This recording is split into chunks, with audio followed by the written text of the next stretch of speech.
الله الرحمن الرحیم۔ السلام علیکم ورحمۃ اللہ وبرکاتہ۔ ہم آپ کو اپنے اس چینل مسنون دعا پر خوش آمدید کہتے ہیں۔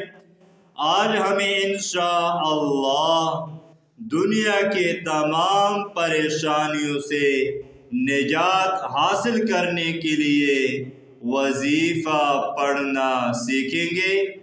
بعد از نماز فجر مندرجہ ذیل آیات 60 مرتبہ پڑھے، یقین کامل اور تصور کے ساتھ پڑھے۔ انشاءاللہ جتنی بھی پریشانیاں ہیں اس سے نجات مل جائے گی۔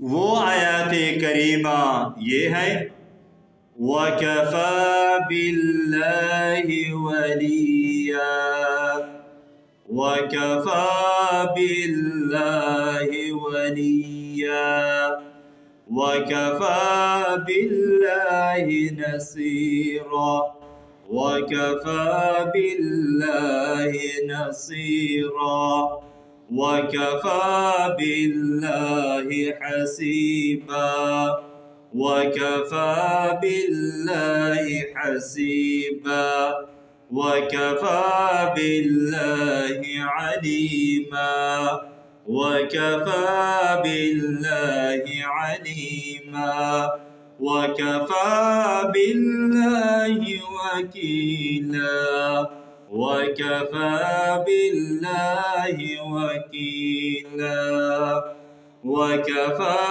بِاللَّهِ شَهِيدًا وَكَفَى بِاللَّهِ شَهِيدًا۔